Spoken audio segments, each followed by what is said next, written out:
Привіт, рідні мої! Це я, Володимир Дантес, Житомир і тачка, з якою я майже зріднився. Продовжуємо разом подорож для того, щоб показати вам, скільки всього люди по всій Україні роблять задля перемоги. Ну і сьогодні зі мною дуже талановита та рідна мені людина – Женя Синельніков. До речі, тачки ми веземо для Сані, оператора з Решки, який зараз в ЗСУ.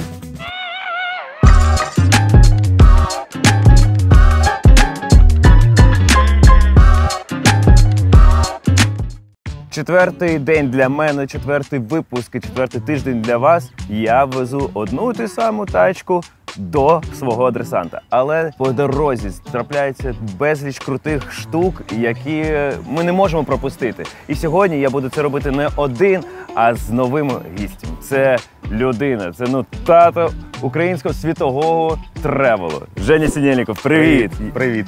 Слухай, я зрозумів, що я ніколи з тобою ніде, один-два рази перетинався, і ми постійно десь були поруч, але окремо, так. Конкуруюча фірма.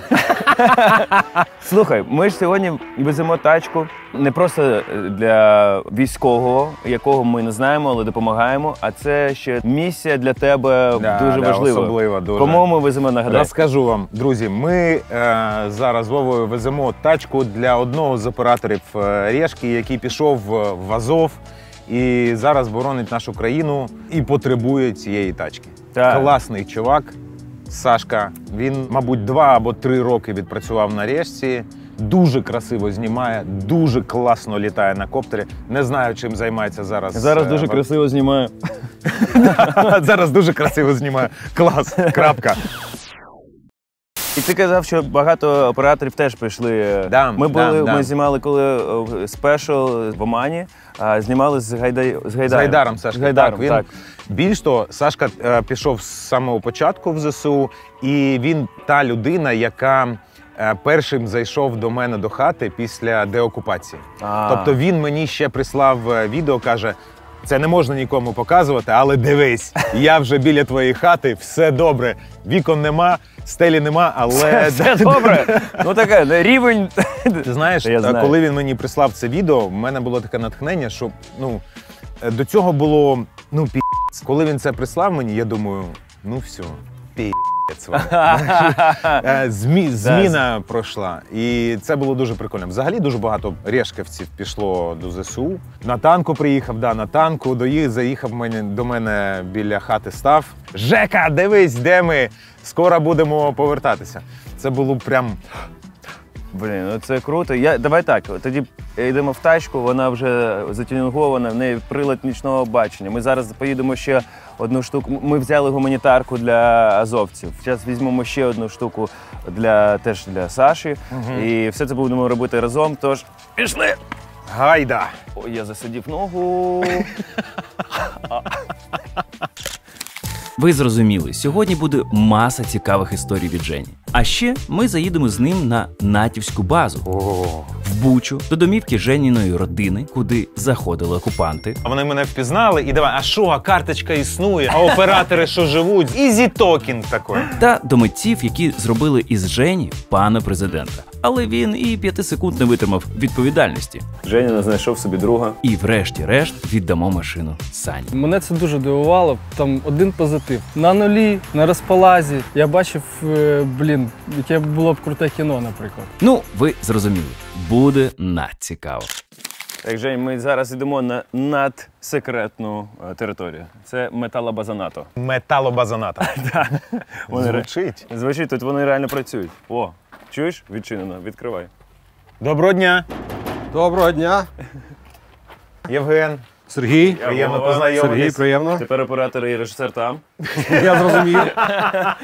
От вам і та сама база НАТО. І, треба сказати, роботи тут валом, а працюють всього пару людей. Один з них – засновник цієї лабораторії – Сергій Защіпас. Українець. Як і всі засновники американських натівських резиденцій. Перше запитання у мене. Чому металобаза НАТО? Так же сталося, що сюди звозиться метал з усього Житомира для буржуйок для ЗСУ, так? Ага. Ну, ви ж знаєте, як називають ЗСУ з того боку. А я подумав, сюди звозиться все, що НАТО. Нам це НАТО. В принципі, так воно є. Нам все потрібно. Ми беремо все, що нам привозять, весь метал там і так далі. Балони. Із цього робимо пічки. Це газові балони? Звичайні газові балони, так. А звідки люди дізналися, що саме вам треба звозити все? Спочатку ми дізналися, що потрібні буржуйки. В перші дні війни поступила потреба від наших батальйонів територіальної оборони на те, що їх треба зігрівати. Потрібні буржуйки. Ми їх почали робити буквально з перших чисел березня. Шукали матеріал, шукали буржуйки старі, їх переварювали і їх робили. Потім, коли вже матеріал скінчився, треба було шукати матеріал, поїхали по металобазах. Не скрізь продавали, перші дні це взагалі було важко щось придбати. Я просто в Фейсбуці написав, треба балони, треба метал, треба там круги там і так далі. Люди почали вести. А може дурне, але питання. А на що воно от вам потрібно? Блін, воно точно! Який зараз? Ні, ну все одно це час, це робота. В перші дні війни, знову ж таки, часу було валом. Я дружину відправив з Житомира. І, відповідно, в мене було б досить таки багато часу. Працювати за своєю спеціальністю я не міг зібратися думками. А хто ви за спеціальністю? Я програміст.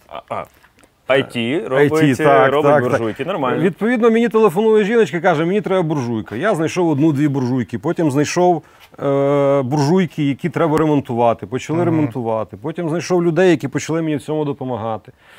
Ну і пішло-поїхало. А як воно виглядає? Давайте подивимось на саму піч. Значить, ну ось готова буржуйка, ось стоять. Зараз у нас це декілька готових виробів, бо у нас вчора була субота, все позабирали. Оце одну ми заберемо. Добре. У нас різні буржуйки, але в основному ми робимо ось такі. Це вертикальні буржуйки з газових балонів. А є тут шлях буржуйчний? Ну, тобто, з чого буржуйка починається з такого балону. Спочатку береться ось такий балон і розрізається, ну, від нього відрізається верхня частина. Ось тут балони видно з відрізаною верхньою частиною. Оце ось балон, в якому відрізається верхушка. Бачите? В балоні відрізана верхушка. А, оце вона, бачу. Потім береться по шаблону, ну тут це у нас маленькі ось буржуєчки, бачите, ми теж такі от робимо. По шаблону вирізається дверка або дві дверки от великому. Зверху приварюється варочна поверхня. Ось у нас варочні поверхні. А їх ви з чого берете? Ми замовляємо листи металу на металобазах, привозимо їх на ЧПУ, скажімо так, плазморізи. І на плазморізі воно автоматично вирізається, дирочки всі робляться. Ми ставимо сюди каструлю і варимо їсти. Якщо потрібно щось підсушити, от сюди вставляються арматурини з крючочками, чоботи поставили і сушимо чоботи. Прикольно. Тобто, ну це така універсальна штука. Це універсальна річ, так. Далі остання частина. Нам потрібно зробити петлі на двері, щоб двері відкривалися, потрібні петлі. Останнім часом ми петлі робимо з цепів від станків, мотоциклів, тракторів там і так далі. Ну, я поїхав там до байкерів знайомих, попросив, мені назвозили, їх зразу наскидали сюди. Он цепи. А верхівка куди дівається? Що ви знаєте? З верхівки робиться колоснік. Що таке колесник? Колоснік – це така частина пічки, яка знаходиться всередині, тут дірочки. На неї можна покласти, наприклад, вугілля. І це вугілля буде горіти на колесніку. Тобто воно буде не так прогорати підлога печі. Тобто колесник, якщо прогорить, його можна буде замінити. А як ви дійшли до того, що можна брати оці балони? Ну, тобто всі роблять... Ми вкрали цю ідею. Бачив Петра Олексійовича ролики? Ні, це він у нас вкрав. Тут має бути розташовано 200 буржуйок. І це лише початок. А скільки буржуйок вже зробили, до речі? У нас свято буде. Ми плануємо на Покрову якусь акцію зробити. У нас 500 буржуйка. Ого! А скільки за часом ви робите на одну буржуйку, скільки виходить? Чи ви паралельно ви їх робите? Ну, 20-25 на тиждень. 20-25 на тиждень? Так.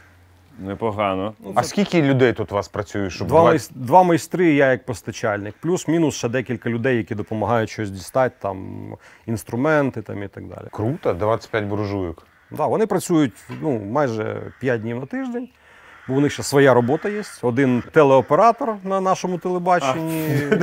Я кайфую знімати це шоу з Женєю. Як режисер, він і кадр може поправити, ну якщо треба. Як ведучий, веде діалог, що я можу і піти, і перепочити, якщо треба. Запалити її, подивитись, як вона запалити без проблем. Навіть ось тут Ось готова буржуйка, зараз тільки колесник туди вставимо. І дрова Прикольно, треба. що насправді це не просто буржуйка, да? А ще ж цей металобрухт, який насправді нікому не потрібен, а вони його переробляють і дають нове життя. Ресайклінг. Да, екологічно. Ніколи не знаєш, коли справжній мужик вилізе з тебе і почне рубати дрова. У мене це сталося просто під час розмови. Просто в пальто. Як ви додумались до оцих дирочок, щоб можна було сушити? Це така неочевидна штука. Спочатку ми приварювали гайки. Ага. Просто у нас був запит такий, що нам треба якось до нього прицепити сушку. Але це ж шматок роботи. А ми все рівно вирізали кружечки. Але чомусь це нікого не вразило. Всі продовжували робити свої справи. Жодних оплесків. Ну ок. Пропрацюю це з психологом. Тобто я маю на увазі, це вам... Фух, боротьба з Поліном закінчена, мій внутрішній мужик заліз назад, і я пішов допомагати Жені вести це шоу. А скільки виходить взагалі ця буржуйка так по грошах? По ціні десь така буржуйка, десь біля 2-3 тисяч виходить. Це, я знаю, їх продавали колись на OLX, 3 тисячі коштувала така буржуйка. Так. Вона легенька, 23 кілограми. Тобто, в принципі, це невелика вага. До речі, ми з такої точки зору і робили, щоб можна було їх легко переносити, транспортувати. А як ви дізнаєтесь, кому відправляти? Спочатку мені телефонували волонтери. Потім, пізніше вже, коли я почав публікувати в Фейсбуці пости про нашу діяльність, знову ж таки багато волонтерів дзвонило, казало, що там треба. Військові дзвонять, кажуть, куди, яка частина. Є ймовірність, що хтось там ці буржуйки собі десь додому поставить, але я на це не сильно зважаю зараз. Я думаю, що... Ви хочете сподіватися, що таких людей... Таких людей буде мало, я думаю. Да. В принципі, вже нагрівається. Так, потрошку. Ого, потрошку. Ні, таке. Так, нормально вже. Тільки закинули. Ні, ще нормально таке. Тобто, Можна розігріти, можна поставити чайник, можна попити чаю. Тобто. Ось таке мене чомусь повертає додому. Я не знаю, чому вогонь, не те, що я жив на вулиці, знаєш, і вогонь це був мій дім, але це якийсь затишок. Вогонь – це затишок. Я одразу, все нормально. Да, там якраз на нулі затишку не вистачає дуже. Скільки вже їжджу Україною, кожен раз переконую, що найкрутіші справи робляться з найпростіших причин і найщиріших намірів. Немає тут хитровимудрених стратегій і планування. Мотивація у всіх проста, як 2 копійки. Я знаходжусь в тому місці, в той час, де це потрібно робити, я це роблю все. А навіть більше нічого не треба. Знаходжусь в тому часі, є потреба. Я завжди кажу, і ви можете щось робити. Робіть. О, тут ще й сама труба, тільки не бери її. Да я відчуваю. Так, ми подивились, вона працює. Да. Ми змогли її розпилити. А ми у вас заберемо одну буржуйку для хлопців і дівчат. Ну і що, і поїдемо далі. Я чого так розказав? І поїдемо далі! Вечірінка! Ні, насправді, дякую вам велике за те, що ви робите. Да. Цю беремо? Будь ласка. Яка тобі подобається з 2 більше? Слухай, мені подобається ось ця. Бери. Червона. Не червона? Дякуємо. Дякуємо, до побачення. Будь ласка, до побачення. А де ми А машина там. Підтримуйте. 3, 2, 1. До речі, чоловікам тут завжди потрібні газові балони, труби, листи, жерсть та руки. Просто робочі руки. Тому долучайтесь, бо разом ми сила. А ми їдемо далі. Я думаю, всі ми слідкували і переймались тим, як родина Жені переживала окупацію в Бучі. Друзі, привіт! Ми живі, все добре, все добре.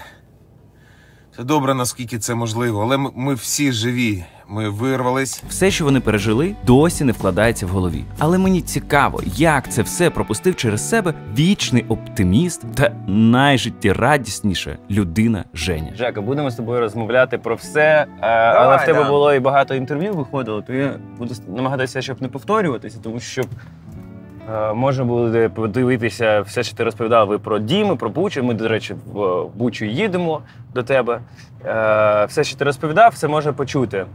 Мені хочеться дізнатися, як уся ця ситуація і взагалі, як, можливо, повномасштабне вторгнення змінило твоє ставлення до життя, до якихось майбутніх ідей. Ой, слухай, дуже змінило.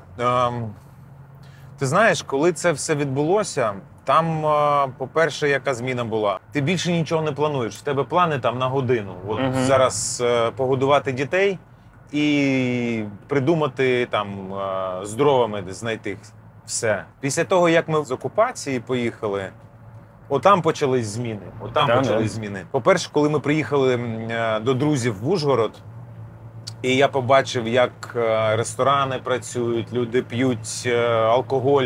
Його наче не можна, але можна. Знаєш, все це, музика грає. Дуже було, ну не то, щоб дуже, але було важко. Потрібен був час, щоб прийти в себе, якось роздуплитися. А не було такого уявлення, поки ви були в окупації, що усюди так? Так, звичайно. Просто я про це не думав, що... А коли ти приїжджаєш і бачиш, що для них цього нічого нема, то було важко. Злість була чи просто... Ні, не було злісті, не було. Ти знаєш, я більше думав не про цих людей, які там відпочивають і п'ють пиво в ресторані, і музика грає, а про своє ставлення. Бо, ну, якщо чесно подивитись, в 2014 році війна була десь там далеко, і в мене було таке саме. Тобто, да, це погано, але моє життя йде далі. Нащо мені переходити на українську мову? Ну, я все життя розмовляв російською. І тут я бачу те саме, але вже з іншого боку. І розуміння був такий цікавий для себе момент. А зараз ти знаєш, що змінилося всередині? Зараз раніше якось в мене було, особливо з поїздками. Ну, зараз попрацюємо і після того буду відпочивати. Зараз от ще сезончик дознімемо, і ось тоді я і дитині там увагу приділю. А зараз я зрозумів, що мать, вибачте, що життя може, ну от зараз ти чекаєш, або оп, і все. І може не бути часу на дитину, на батьків, на себе все ж таки. Ну, робота – це добре, гроші – це добре, але треба в першу чергу жити. І це прям дуже мене зрушило з місця. Багато змін, багато. Але це от найперше, про що таке велике, знаєш, що змінило все навкруги. Тобто і більше часу для дітей, більше часу для родини взагалі. Той самий будинок, от куди ми їдемо. Ми повернулись одразу до Бучі, як тільки змогли. Ну, я одразу почав відбудовувати його, і там квіти завезли. Давайте зробимо якусь вечірку, бо спогади про те, як там русня сидить і п'є твою каву, то одне, а я думаю, Очистити, да, щоб були інші спогади, інша атмосфера. Тому ми і весілля там зробили, щоб зараз згадувати, щоб будинок асоціювався з весіллям, а не з тими жахами. Блін, це дуже сильна і крута ідея, тому що я реально не знаю, як би мені було повертатися в будинок, який, зґвалтували. Знаєш? Розумієш, в нас така ситуація, що у батьків зруйнували будинок, офіс там зруйнували, бар, я намагався, бізнес якийсь, все зруйновано. Але найголовніше, люди, ми всі вийшли живі і неушкоджені. Тому це гроші. А гроші для мене не так важливі, як життя, люди, спілкування, друзі. Тобто раніше було важче з цим. До речі, ти не працював з психологами після цього? Ні. А діти, як, Ти знаєш, більш-менш. Діти нормально, життя покаже, як вони. Зараз більш-менш нормально. Ми взагалі всю цю окупацію, намагалися, бачив «Життя прекрасне». Так. Що це за гра? Це така гра, в якій ми всі гравці. Все чудово організовано. Щось таке. Це тімбілдинг. А ми всією родиною за тиждень до цього ходили до пещери Оптимістичної. Може, знаєш, найдовша пещера в Європі. Там 280 кілометрів пещери.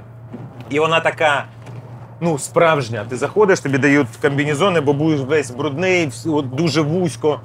І спочатку всіх була клаустрофобія, дівчата там ні, виходимо. А я настояв, кажу, ми всією родиною йдемо, давайте, це буде тімбілдинг. І от люди, які заходили туди, і люди, які через 4 години вийшли, була інша родина. Єдність з'явилася, взаємопоміч, допомога, всі почали один одного чути. І тут так само, я казав, це тімбілдинг. Ви, діти, 10 років, пацанам було. Я говорю, ви зараз після цієї війни вийдете вже чоловіками. А після того, знаєш, як вони тягали ці дрова, кололи їх, допомагали. І з одного боку, Ми не ховали, війна, нас можуть вбити, все жорстко, серйозно, це не іграшки. Але і ви вже дорослі допомагаєте дівчатам варити їжу, мити, економити світло, робіть щось. До речі, це дорога, от саме ця дорога, якою ми виїжджали. Через 4 блокпости рашистів проїхали. І ти їдеш, А як вони не випускали чи просто перевіряли? Дивись, яка ситуація. Ми коли дізналися про те, що є зелений коридор, зв'язку ж нема, електричества нема, почали приходити смс-ки від Птушкіна, від Муса, від Бадоєва. Давайте, спробуйте. Всі вояки кажуть, що сьогодні можна спробувати. З'явився зв'язок, я телефоную своєму знайомому військовому, кажу, що, можна спробувати сьогодні? Він каже, да. Сьогодні пробуй, бо зараз у вас 50-50 на виїзд, а з завтрашнього дня буде вже 70/30, що не вийдете. Тобто нічого не можу сказати, але сьогодні ще є шанс. А навкруги вибухи стріляють, прям виїжджайте, режим тиші. Де режим тиші? Прильот за прильотом, прильот за прильотом. Що таке режим тиші? І всі кажуть, лише жінки і діти, лише пішки, жодну машину не випускають, лише жінки і діти. А вже така ситуація, що ми, розуміємо, що ми тиждень, вже 2 тижні сидимо під цими орками. І я бачив декілька разів, як відводили, як розстрілювали. От воно відбувається, оцей весь жах. А відводили, розстрілювали? Я бачив, там розстріляли сусідів. Ти ж з вікна дивишся. Декілька разів повз будинок просто проводили людей кудись, не знаю. І, знаєш, був один день, коли... Тобто є бой, коли ти бух в одну сторону, в один бік, в інший бік. А був один день, коли це не бій, просто... Тобто у відповідь ти не чуєш пострілів. Просто бух. Це було так страшненько. І ми вирішили спробувати. Я кажу, давайте, жінки, забирайте дітей і будемо спробувати виїжджати. Вони не в яку, ні, ми вас не залишимо в жодному разі. І ми вирішили, а нас 3 будинки сусідів було, ми вирішили їхати всі разом. 5 машин. І на свій ризик поїхали. Приїхали в центр Бучі, а машин просто немерено. Просто немерено, звідусіль, все в машинах.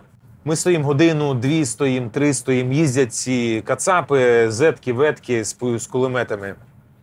Але не розстрілюють. І ти вже розумієш, що наче, може, і справді випустять. І почала рухатися ця колона. Просто поїхали машини. Цією дорогою ми їхали. Ось тут стояв десь танк. Ось тут десь закопаний був, прямо в землі. Тут люди, а ось тут танк. Близько 1:00 години ночі ми приїхали в Київ до СБУшників, вони всіх перевірили. Це було таке щастя, знаєш, побачити український прапор. Вони бутерброди роздавали, діти повибігали за цей чай, обіймаються зі всіма. Нас ще не перевірили, нічого не питали, ні документів, а вже, от вам чай, от кефір, от бутерброди, свіжий хліб, давайте печиво. І я аж зараз, знаєш, згадую, аж мурахи біжуть. Але коли ми виїхали, з'ясувалося, що сама евакуація не вийшла. Тобто автобуси з дітьми і жінками не випустили. Хтось перший з цих машин поїхав, і всі поїхали за ним. Хто то був перший? Тобто ми їхали, я не бачив початок колони, і кінця не бачив. Але оці 6 тисяч автівок вивіз хтось один же ж. Почав цей рух. На свій ризик сказав, все, поїхали. Хоча я вже чув частини цієї історії все одно в горлі ком. Не лише від почутого і всього, що сталося, але й від усвідомлення, від яких непояснених, незрозумілих дрібниць залежить успіх евакуації кожної родини. Подалі, тікати. І десь під Білою церквою чи щось таке побачили перший відкритий магазин, супермаркет. Зупинилися і так, як дикуни. О, хліб, панчохи, ще щось, треба. З дітьми, з сім'єю, прям з тваринами. І якась одна бабуся каже: ой, а ви звідки? І я поки чекав батьків, ми розговорилися. Я кажу: от ми з Бучі, там, з Гостомелю виїхали, пережили, бла-бла-бла. І пішов в магазин. Скупилися, виходжу, а вона наздоганяє мене, каже: ось, тримай, це тобі пірожки. І це було так, знаєш, так людяно, не в пиріжках цих справа, а в тому, що вона хотіла дати, допомогти хоч чимось. І зараз навкруги всі от пронизані цим відчуттям: я не можу сидіти, я маю щось робити. Да, я не вояка, я не вмію, я ніколи не стріляв, але я не можу сидіти, я маю хоч щось робити. Ну, нема такого: та то зробить отой, або отой зробить. Всі якось... От ми в Кам'янці знімали, там дівчата зібрались і шиють ці сітки. Це добровільно, хто скільки може, стільки вкладається. Хто більше, хто менше, це право людини. Хтось прям працює, приходить, а хтось, от жіночка каже: а мені просто навіть цікаво прийти, поспілкуватися, я там, коли в мене є час. Тобто я не знімайте мене, я не звідси, я не працюю тут. Я приходжу для себе, щось робити. Тобто ми всі почали робити маленькі вчинки. А життя і є маленькі вчинки. Оці дрібнички, ці пиріжки, які бабуся дала. Вона не дала там мені хату, грошей, давайте я зараз вирішу ваше питання. Ні, вона зробила маленьку дрібничку, але саме ця дрібничка, вона була тією рушуючою силою, знаєш, яка от Що я буду для неї, якщо бабуся це робить, якщо вона мене підтримує, я буду для неї робити. Потім когось ще зустрічаєш, для нього, для всіх. Ось ми і приїхали в Ірпінь. В дім, якого більше немає. В дім родини, яка стала через це тільки міцніша.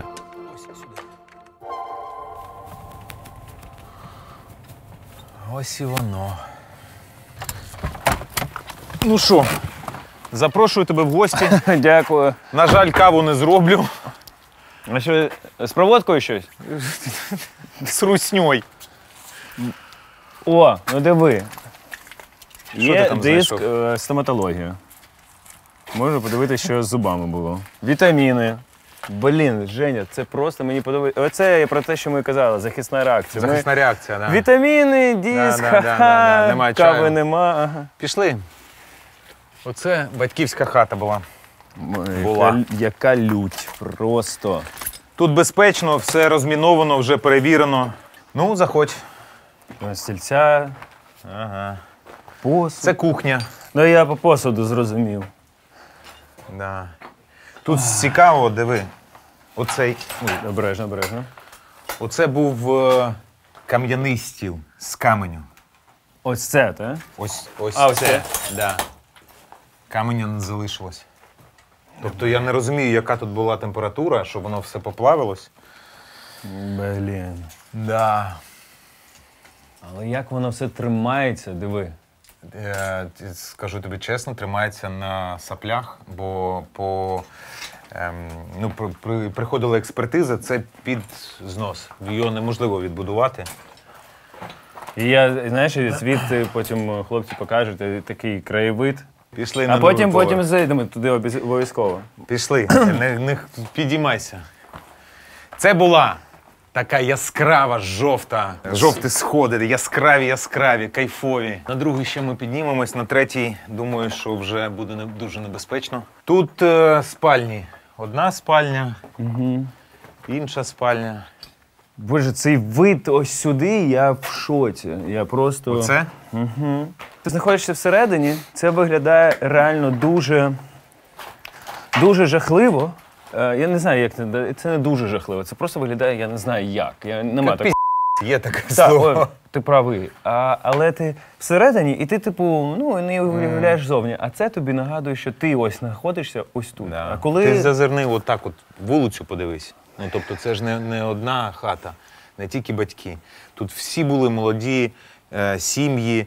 Отут була маленька дитина, у цих сусідів тільки народилася мала дитина. Ти не знаєш, що з ними? Вони виїхали ще до того. Ми заїжджали, там машини стояли. От вони виїхали на одній автівці. Це виглядає як локація. Ти заходиш, яка фактура, як круто. А після того, як ти розумієш, що це насправді... Це не побудоване? Так, не побудоване, це насправді таке. І це ж, типу, можливо, у цієї родини були останні гроші взагалі. Типу, Так всі були молоді родини, які взяли кредит, щоб жити вже в своїй хаті, маленькій, невеликій. Це ж не будинки, це таунхауси. Тобто це не так було дорого, але... Коли ви побудували це Тільки побудували і тільки закінчили ремонт, насправді. Тобто ми не насолодились навіть? Ні. Новий рік ми тут зустрічали. Все, закінчили. Найкраща кімната там на горі. Там була велика кімната на 80 метрів з каміном, з баром. Така прям всі там, знаєш, тусили. Але зараз... Пішли, я покажу тобі штуку одну. Давай. Ось, бачиш телевізор. Ось, бачиш телевізор. А це ліжко, напевно, так? А це ліжко, так. Да. А це шкаф. Не дуже зручний зараз. Да. Ось, диви. Оцей телевізор. Прям... арт-об'єкт. Ну так. Краще б його не було, але... Знаєш, от ми з тобою говорили про те, що з одного боку це просто будівля, яка зруйнована, а з іншого боку тут залишилось все життя. Старі фотографії, речі, літніх людей. І це ж неможливо. Це зараз ми можемо там із облака дістати ці фотки. А тут все залишилось. І все тупо бляха-муха згоріло. Я просто, знаєш, я думаю, є ще така штука, що коли, наприклад, там в Харкові в деякі будинки, які потрапили, які пов'язані з моїм дитинством, я такий, потрапили в моє дитинство, те, що тобі розповідав. І якщо б, знаєш, тут нічого не було, просто каміння, воно, типу, інша біль. Типу, все зруйновано. А тут, типу, ще детальки, мілочовочки, от. Ти кажеш, телевізори, типу, і в тебе взагалі інша згадка, тому що ти заходиш в цю кімнату і ти бачиш її як вона була. У мене батько, він штурман. І тут була така, знаєш, авіаційна тематика, пропелер висів, літачкові ці годинники. Він зробив таку прям атмосферку для себе. Маленька спальня, кровать, телевізор і гардеробна, да. Просто диви. І це життя продовжується. Життя продовжується. Це те, що ніколи не буде вкладатися в голову, тому що це повинно бути. Це, ось було, ось було. І ось цей будинок, який перша лінія, друга лінія і третя лінія, яка така, начебто нічого не було. І їм також прилетіло туди, але не так. Так, але вони кожен день дивляться. Ми святкували 7 березня, до нас зайшли ці рашисти, переписали всіх. 8 березня ми вирішили, що ми зробимо святкування для дівчат. Там смажили рибу, алкоголь був, внутрі трішечки відсвяткувати. І обговорювали, що ж це там так, бух. І такий дим стояв, прям жахливий. Знаєш, коли ти бачиш і розумієш, що щось недобре горить. І я думаю, що це от саме 8 березня щось сюди прилетіло, бо вони тут сиділи, русські. А коли ти побачив цей будинок? І батьки коли побачили?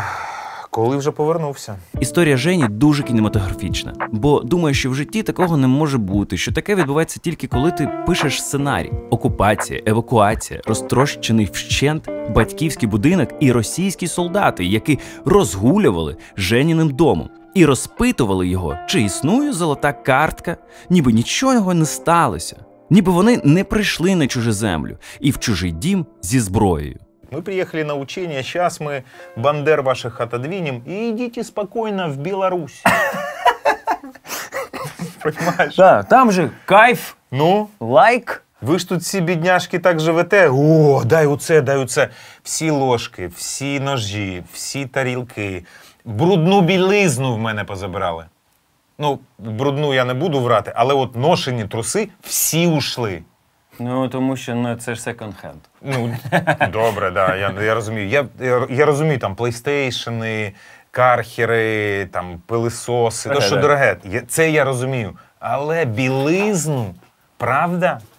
Бач, я ж це і кажу, це суперсила українців, які намагаються навіть в цьому знайти відповідь на питання, навіщо? На хіба таке робити? На хіба таке робити? Да.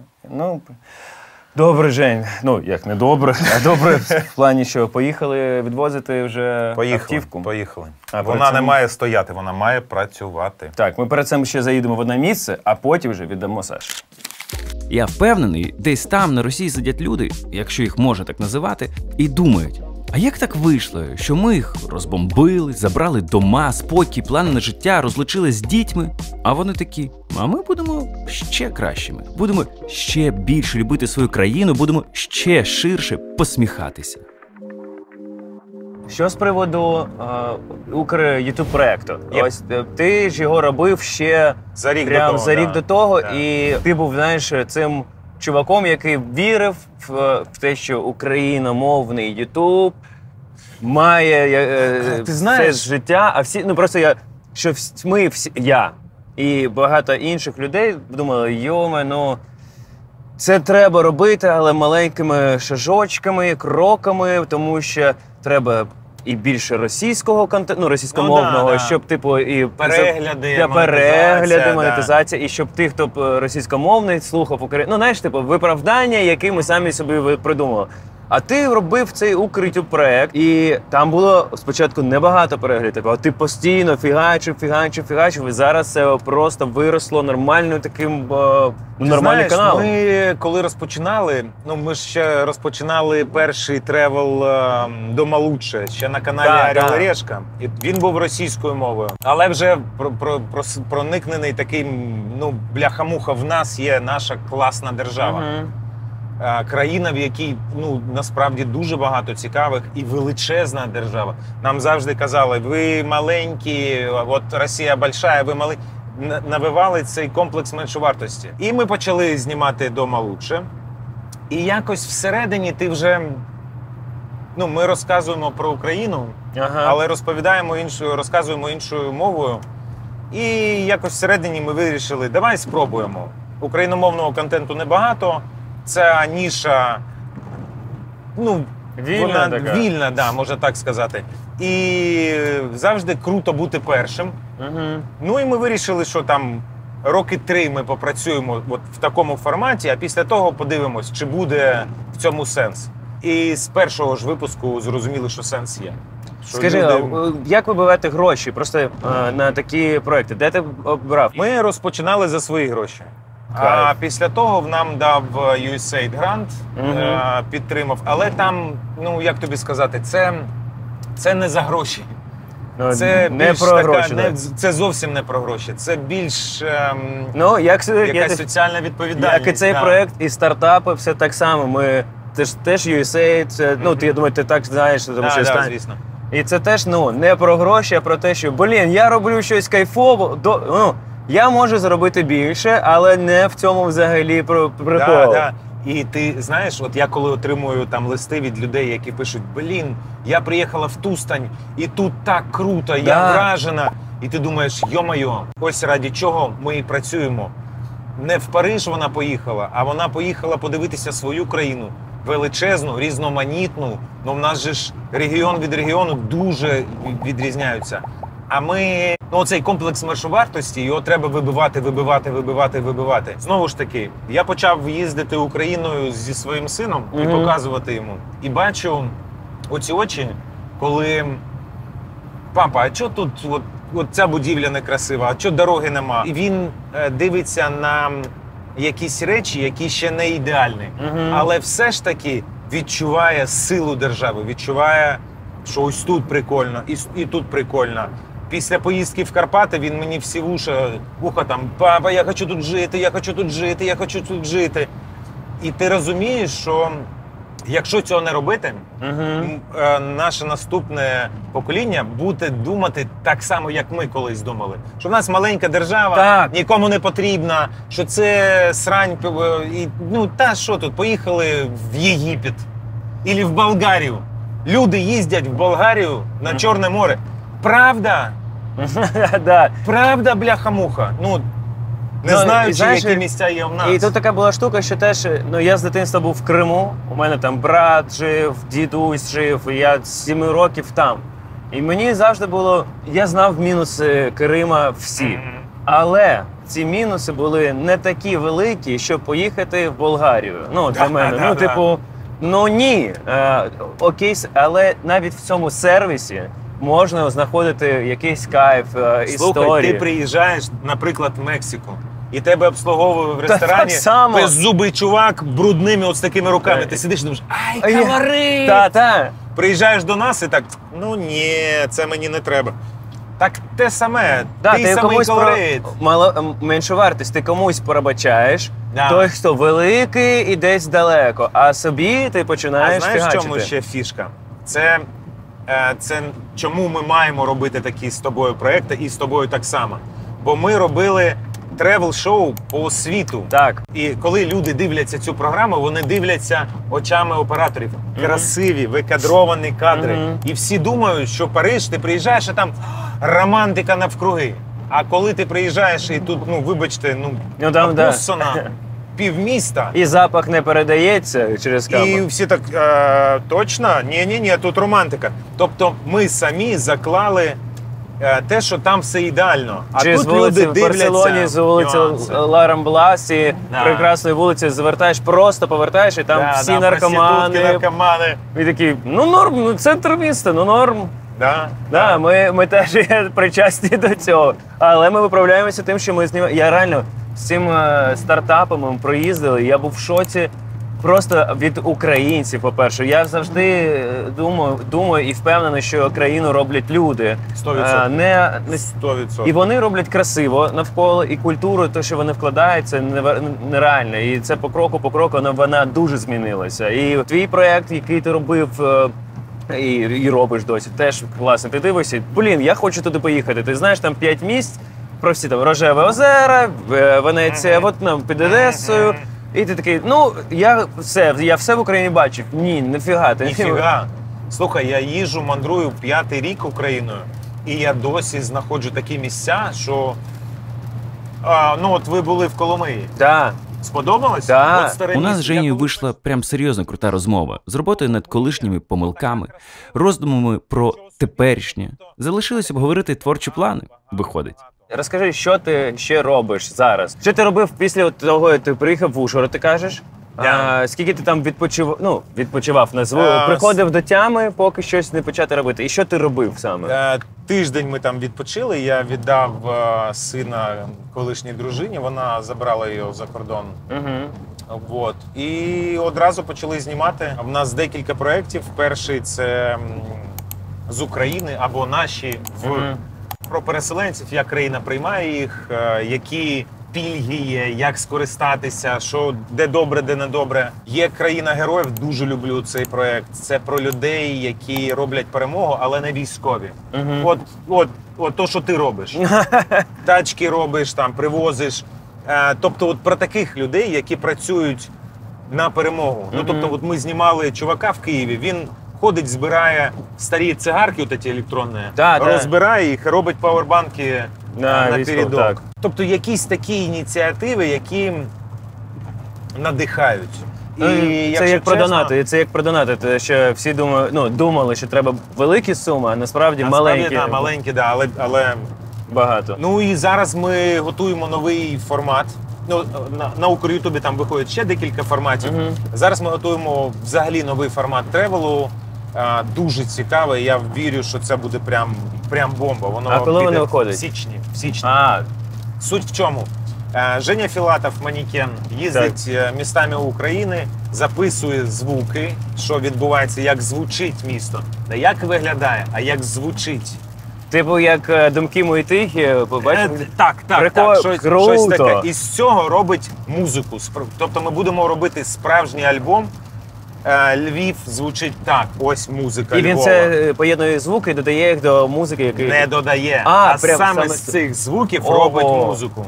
Дуже прикольно. Коли ми знімали цю серію, проєкт ще не вийшов. Але на сьогоднішній день його прем'єра вже відбулась. Я одразу ж подивився і був вражений. Мені навіть знову захотілося взяти до рук гітару і щось написати. Так що чекайте нову пісню. І зараз... А в жовтні цього ось... Отак, да. Ось. Ти був в Харкові? Ні, в цьому. В цьому в жовтні ми знімали «Країну героїв» в Харкові.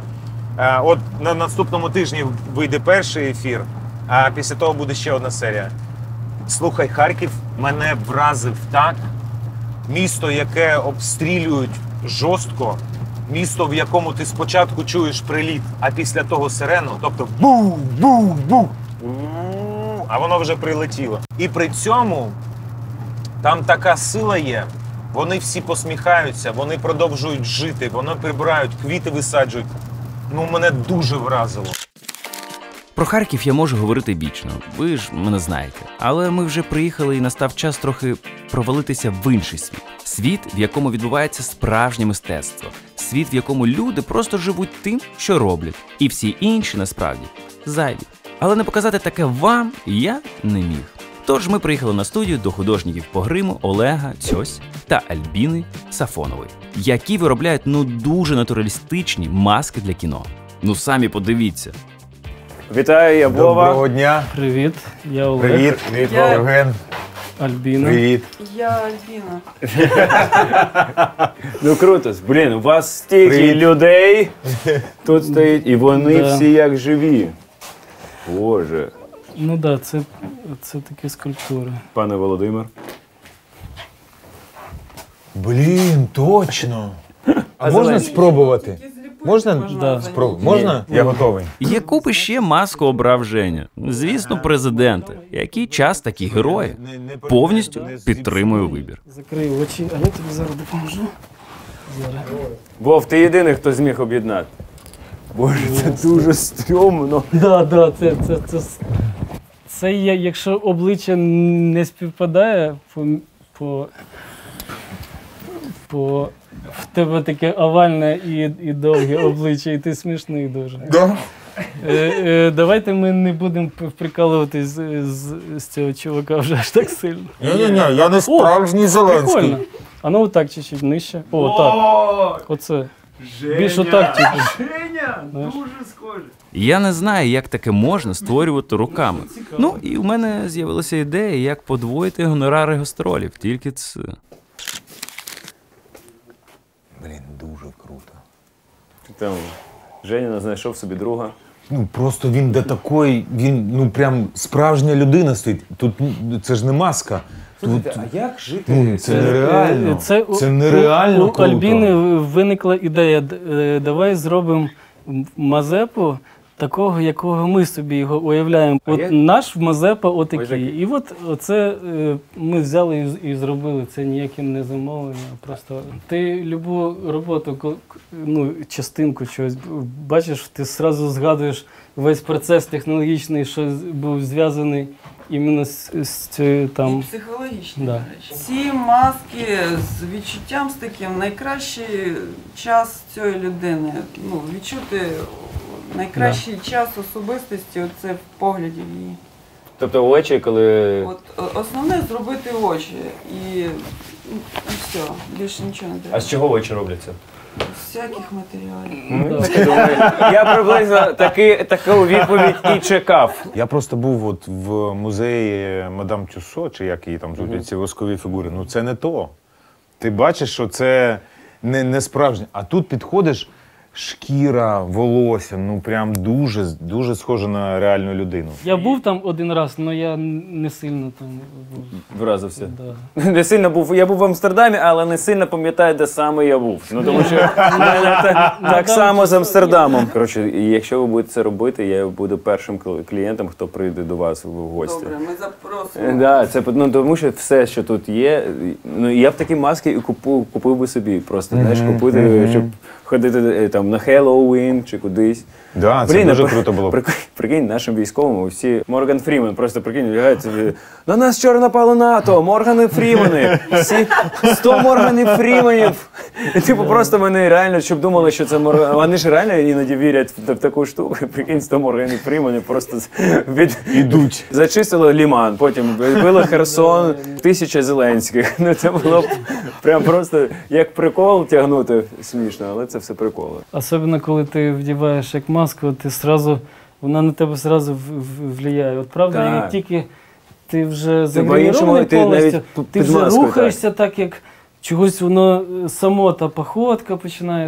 І міміка, навіть під маскою ти зміниться, ти голос зміниш. Працює, так, як фільм «Маска». Я пам'ятаю, як Стас Баклан говорив, що каже, блін, да вже половину роботи зроблено за актора, ти вже бандит, тобі ще навіть ти слова не сказав, ну глянь в зеркало, ну бандюган. Я вам хочу сказати, що дійсно це круто, що ви робите. Дякую, що ви нас пустили і що ви продовжите навіть цей час дуже важкий для країни по творчості, надихати інших людей, робити щось яскраве. Дякую вам за творчість. Мазепа.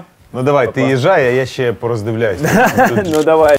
Я не припиняю дивуватися, чого ми, українці, тільки не вміємо. Сухі борщі? Є. Голограма Лесі Українки у музеї вишиванки? Є. Маски, у якій ти не відрізняєш маску від людини? Будь ласка. Я вкотре пишаюся тим, що я українець. І здається, хочеться ще другий сезон. Ну, бо всі прикольні люди не поміщаються в хрон. 1 година. Треба подумати. У мене є один такий проект, але він ще на стадії... Боже, ти цими проектами просто, ну... Ні, це інший, це не кіно. Ми зробили благодійний фонд. Я не знаю, про це можна казати, не можна. Може, партнери мені ще скажуть, потім виріжеш. Ну, добре. Диви, яка схема. Я хочу після перемоги, зрозуміло, що це буде після перемоги, запропонувати величезним гігантам, наприклад, Гуглу, щоб вони відбудували вулицю в Ірпіні, наприклад. Тобто побудували будиночки, як вони були, відбудували людям житло. А саму вулицю зробили так, як вони вважають правильним. Світло, зручності, Wi-Fi. І ця вулиця буде названа на честь Гугла.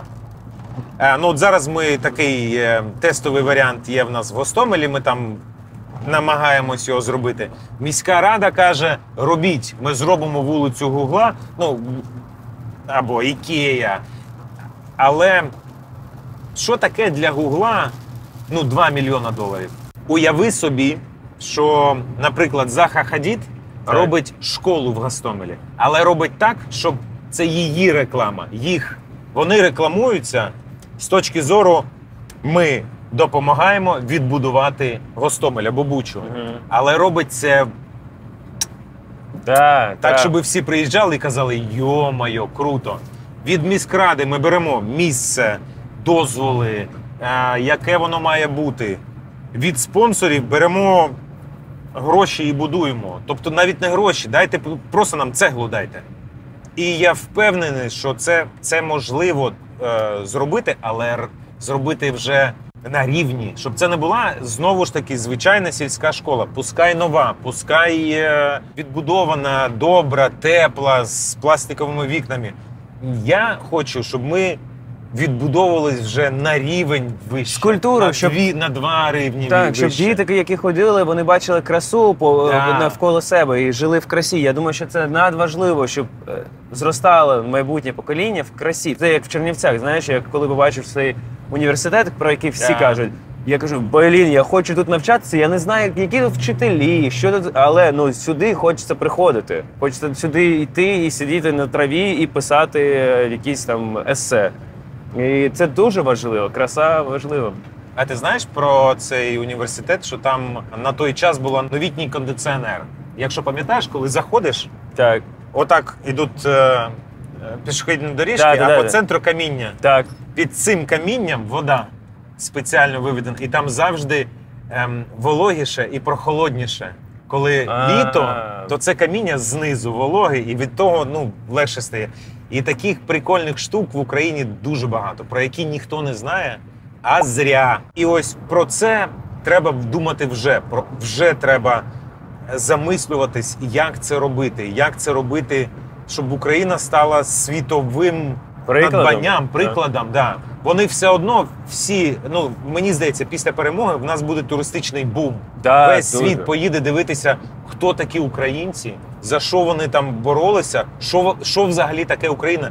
Всі хоча б разок сюди приїдуть. Ось і наступив головний момент нашої програми. Це Саня. Ми доїхали. Саня! Здорово! Як воно? Сліпить нормально? Привіт! Радий вас. Привіт. Я насправді тут так трішечки просто Вовка привіз тобі тачку, а я так. Розкажи, як ти? Що ти?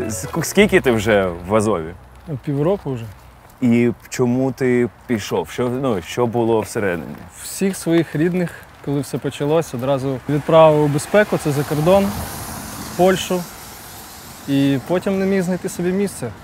Пішов в тероборону, шукав друзів, які вже воюють, і намагався знайти себе десь там. Тобто, чим я можу допомогти. Ти вмієш знімати круто. Так, особо знімати там. Я вмію на БПЛА, досвід дуже великий. Я знав, що це дуже корисна штука зараз. Я просто, знаю тебе як цивільну людину, яка красиво знімає. Тут хіряк в Азов. Не сикотно? Рішення дуже легко прийнялось. А от коли приїхав в Розпалагу, це, маю на увазі туди, де зараз все оформлять, дадуть форму, покажуть койке місце. От тоді стало стрьомненько. Я тоді почав розуміти насправді, де я і що я буду робити, і які ризики. Але воно було таке, то трошечки страх, то потім з пацанами спілкуюся, вони всі такі, як я. В принципі, думаю, чому вони можуть, а я ні. І цей страх переборовся якось швидко, мабуть, неділька-дві, і вже був перший бойовий. Перший бойовий? Так. А де? Ти можеш, якщо можете говорити, куди ви виходили? Це була велика місія, про неї всі знають, але я не зможу сказати, що це були. І ти був як пілот БПЛА? Ні. До пілота БПЛА ще було дуже далеко. А, і ти просто як звичайний, як звичайний, ніхто з військових не звичайний, ти просто пішки воював, так? Так, це піхота, це штурмові задачі були. Блін, це так, Це прямий контакт, так скажу. Слухай, а от ми тільки що з Вовкою їхали і розсуждали, думали про те, що в нас є така, штука, що ми не там, і є якесь, хлопці воюють, а ми не там. Нема в вас там на нулі такого відчуття, що ми тут за вас боремось, а ви там пиво п'єте? Звісно, дехто так вважає, але більшість рахує, що у кожного своє місце. Якщо хтось не зміг себе перебороти, я рахую, і може чимось тут допомогти, а насправді багато хто допомагає. Тому, якщо ти будеш заставляти людину, вона нічого там не зробить. Вона просто в якийсь момент кине автомат і втече, наприклад. До речі, Азов – це добровольці. Я не знаю, знаєш ти чи ні, але поки йде повномасштабне вторгнення, багато стендап-коміків стали нереально популярними і роблять тури по Україні, збирають зали для військових, виступають, збирають гроші. Ось, наприклад, я їздив з Васі Байдаком, Антоном Тимошенко, які зібрали два рази по Жовтневому, і всі гроші, це 500 000 600 000 гривень, передали в ЗСУ. І вони сміхом, тим, що розважають, збирають, допомагають. Роблять те, що вони вміють. Те, що вони вміють, так. Вони там точно не вояки, там прям 100%. Як до розваг? Що є час вас на розваги? Щось ви дивитесь чи не дивитесь? Що ви робите? Це здивує, мабуть. Мене це дуже дивувало. Там один позитив. Повсюди. На нулі, на Розпалазі.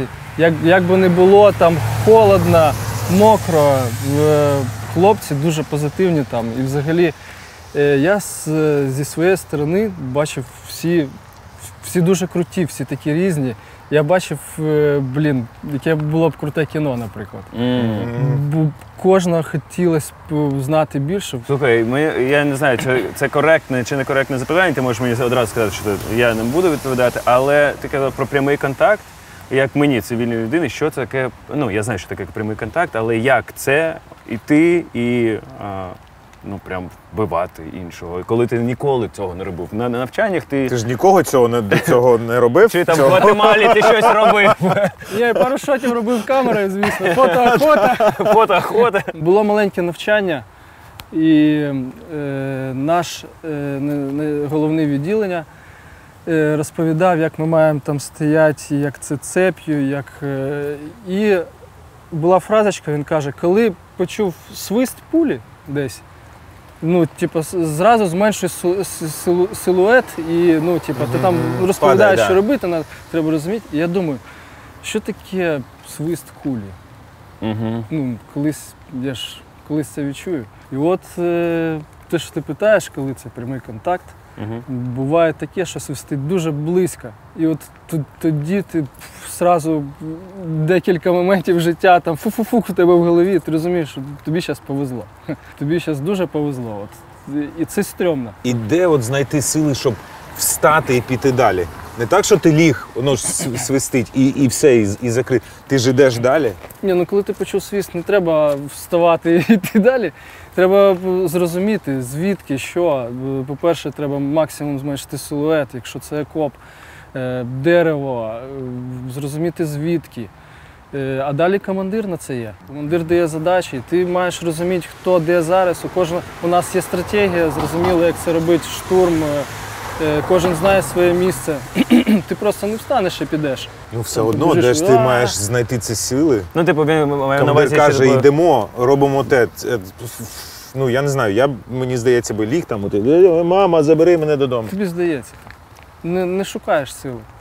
Ну, ти знаєш, що зараз треба, встав, далі робиш рух вперед, крок за кроком. Коло друзів вже змінилося в тебе 100%. Просто, ну, тепер, ну, ти кажеш, побратими, це не просто друзі, це інші люди. Це, я не знаю, як їх, ти навіть друзями не називаєш, це прям ближчі прям люди, ніж будь-коли. Члени сім'ї. Члени сім'ї. Азов – це сім'я. А ось друзі, які цивільні залишились, як ти з ними підтримуєш зв'язок, чи зараз важче, тому що вони не розуміють, що в тебе? Підтримую зв'язок. Але є така штука, коли на першому бойовому одразу у мене питання з'явилось таке, як я це розповім.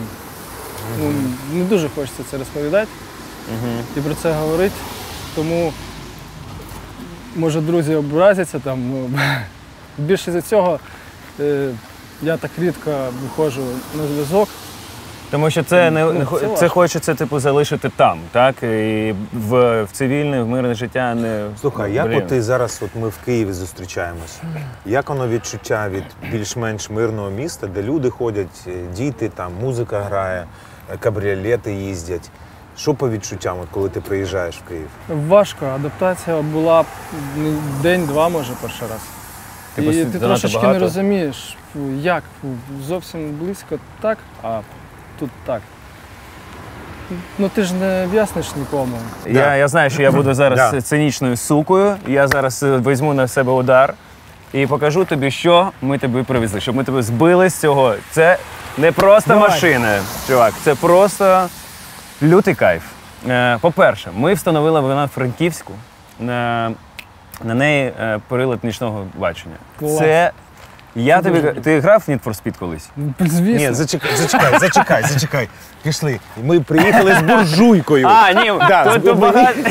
Чувак, тут просто, тут не автівка, тут напічкано всім. По-перше, вашій увазі ми презентуємо, так, зараз за мій ліхтар, ну, щоб вам було тепло.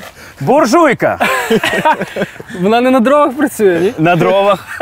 Машина. Да. Машина на дровах. Паровоз. Так, коротше, буржуйка з трубою. Все ми опробували, вона працює. Вона з Житомира. Чуваки роблять в Житомирі, з балонів, ми все зробили, взяли. От я знав, що там носки роблять класні, А вже не роблять, ти знаєш, закрили Житомирську фабрику. Ні, не знав, бач. Вже буржуйки роблять. І це тобі передача з Хмельницький. Пані Ніна робить, диви, сухі супи різні. Їх просто треба закинути в воду. Це один суп на 10 літрів на 7 порцій. Отут 10 літрів? Так, ситно, нереально. Клас. Ось на цій буржуйці можна приготувати. Тут супи, варення, печиво, закрутки, серветки, гігієнічна всяка історія. Просто, пані Ніна, вона працює з першого дня і вона передає тільки тим зараз, хто на нулі, тому що вона знає, я знаю, що там гаряче, це дуже рідкісна штука. І вона робить кожен день, вона спить по 4 години, і ми дивимося на цю пані Ніну такі, ми реально не можемо казати про втому. Типу, ми не втомилися. А тепер плюшки цієї тачки. Давай. Сідай за руль. Найцікавіше. За кермо сідай. Тут все як в усіх тачках. Це руль, так. Це повний привід, просто так. Привід. Ось це люстра, яка зверху, як в кіно, диви. На! І може просто вимикати. А от цей кабель, це ось прилад нічного бачення. Живлення до нього. Так, просто вмикаєш і Коротше, в тебе тачка заряджена. Я думаю, що твоїм побратимам і тобі вона прослужить дуже довго. Дуже довго. Да, мала? І назвіть її якось прикольно. Можеш круглу так і назвати. У нас перша автівка була така танк. Це Nissan Patrol, дуже старий. І клікуха у неї була Берта. Берта? Стара Берта? Розумів. Ще раз повторюсь, головна наша зброя – це люди і єдність. Ось хоча б на прикладі цієї тачки, на яку попрацювали люди з усієї України. Встановили нічне бачення в Івано-Франківську, борщ і тістечка передали з Хмельниччини, а буржуйку – з Житомира. Є в цьому якийсь ні з чим не зрівнянний кайф, коли ми робимо щось разом. А тепер кілька важливих думок від героїв цієї серії. Що б я собі порадив 23 лютого? Мабуть, обняти дружину. Одразу після нашої перемоги обніму дружину, якою я бачу Україну майбутнього, процвітаючою європейською країною. Насправді це була мета наша з самого початку. Ми хотіли стати кращими, а нам не дають цього зробити. За нами справді правда, і вона завжди перемагає, як би там не було. Ага, думали, ми залишимо вас без конкурсу? А от і ні. Женя вже все для вас підготував. А ви знаєте, що таке мнемоніка? Це такі фрази, які допомагають запам'ятати зміст. Кожен охотник желає знати, де сидить фазан. Це мнемоніка. І цей вислів, от кожен охотник желає знати, він є і українською, але не такий вже і прикольний. Той, хто придумає мнемологічну фразу про кольори, отримає худі. Від мене та Укрютупроект. Бо що? Мова то зброя. Худі подарую нову, не цю. Друзі, дякую вам, що ви з нами. Бо якщо ви дивитесь цей проєкт, впевнений, вам також хочеться зробити і себе, і країну кращими. Це наше надзавдання. Все буде. Цьом вас.